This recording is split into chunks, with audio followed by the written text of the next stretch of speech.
तर दोघं गडीपा कशी भिडले बाबा स्नॅप काढायला, दोघं स्नॅपच काढायला निघाला. म्हटलं थांबा रे तो मोठे येऊ सर्वांना जय श्रीराम. आज होतं आपल्या रोशनच्या बहिणीचं लग्न. आलो बा मंडपात थोड्या वेळ थांबलो. इथे थांबल्यानंतर मग शिवाभाऊ म्हणत एक व्हिडिओ काढा आपल्या पोट्टीचा. म्हटलं तुमच्या हातानं होऊ द्या. मग शिवाभाऊने एक व्हिडिओ काढला पोट्टीचा, आपला पोट्टीने हातगीत दाखवला. त्यानंतर थोड्या वेळा नवरीन आले.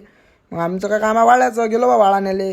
वाळाण्याला तो अति नंदू मेजामध्ये मी टेस्टिंगच करून पाहतो मग बर्फीची. गेले बाबा आणि भेटलं तर ती बर्फी खायला. म्हटलं टेस्टिंगच करा ना बाबा. 4-5 खाऊन घेतले ना बर्फ्या गिरप्या.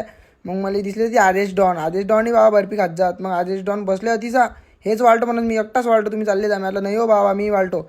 बसलो बा जराकभर त्याच्यासोबत अतिसा मी बाई खाऊन पाहिली मग एक बर्फी. मग वाळू थकलो बाबा मी. मग काय करता थोड्या वेळ आराम वगैरे केला अतिसा बसून. मग बसलो आम्ही जेवण करायला. मग काय मस्तपैकी जेवण वगैरे केलं आम्ही पोट भरून. त्यानंतर मला दिसले बसेल रोशने आणि नंदू मेजर हे दोघं काहीतरी निरीक्षण करू राहिले ते वरून. मी आता कायचं निरीक्षण करू राहिले बा मलाही सांगा. याचा व्हिडिओ काढला मी एक लपून.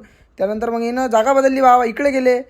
मग तर ती बसेल होते. मला काय करू राहिले तुम्ही अतून. मग म्हणे आम्ही कूलरची टेस्टिंग करू राहिलो. म्हणून कूलर किती दूर हवा फेकते तर मलाही बोलावत जात ये म्हणे हात दाखवत जात. मी गेलो मग त्याच्या अशी. मग अति आले कम्प्लेस डॉन. मी पाहतो म्हणत कूलरची स्पीड वाढून. मी म्हटलं राहू द्या स्पीड गिट वाढवणं तुटीन गिटीन बाबा ते. त्यानंतर तिथे झाली एंट्री आपल्या आदेश पलांची. आदेश पलान फुल फॉर्ममध्ये होते बाबा. आदेश पलांना काय म्हटलं तुम्हाला मग सांगतो मी पुढच्या व्हिडिओत. अशाच व्हिडिओ आधी फॉलो करता बाबा गरीबाले. जय श्रीराम.